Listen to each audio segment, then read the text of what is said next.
Okay, our website looks better now. We added colors and font sizes using Inline CSS. It works. But let's slow down and think. What if we have 10 paragraphs? What if we have 20 headings? Are we going to write style equals color blue, font size 18 pixels again and again and again? That's exhausting, and this is exactly where beginners start feeling that CSS is messy. Look at this example. Multiple paragraph tags, and inside each one we write the same style to make the text blue.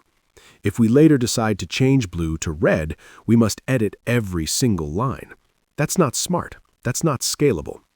Inline CSS repeats styles, makes maintenance difficult, mixes design with content, and slowly turns your HTML into a mess. So there must be a better way. Yes, it's called Internal CSS. Instead of writing styles inside every element, we move all styling to one dedicated place, inside the style tag. Let's take an HTML page without CSS. Then type style and click enter.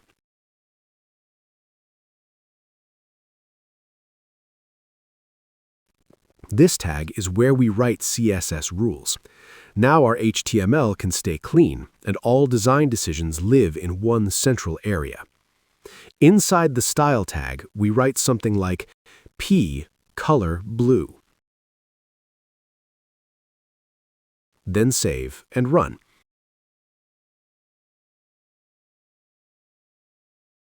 What happens?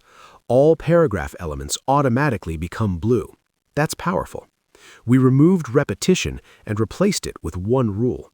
Now understand what just happened. A CSS rule has two main parts, the selector and the declaration block. The selector tells us which elements should be styled. For example, P selects all paragraph elements. Inside the curly braces, we write properties and values, which are discussed in the previous video. The property tells what we are changing, and the value tells how we are changing it. So, when we write P color blue, we are telling the browser, find all paragraph elements and make their text blue. Selectors are simply a way of choosing elements. If we write H1 color red,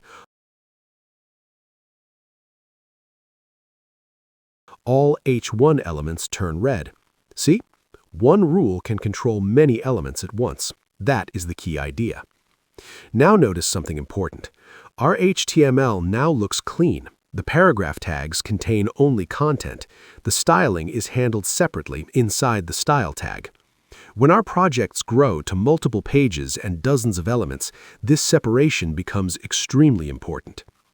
We also use an ID selector to select an element uniquely. It is actually an HTML attribute called ID. Write the ID attribute in a paragraph tag and give it a name. Then, in the style tag, type the hash symbol and write the ID name. The hash symbol lets the browser know that we are selecting an ID. Then write the styles. Finally, save the file and refresh the page. Those styles are applied to the selected paragraph. You can use the same ID for multiple paragraph elements to apply the same style. For example, give the same ID to the other P tag.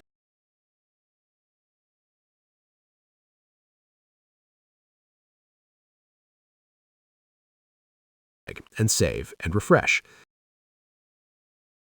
See, the style is applied to both tags. So, today we learned why inline CSS becomes messy, how to use the style tag, what CSS rules are, what selectors do, what an ID selector is, and why separating content from design is essential. Now we need to understand how to organize this code, because good developers don't just make things work, they make them clean. In the next video, we'll properly understand HTML code structure.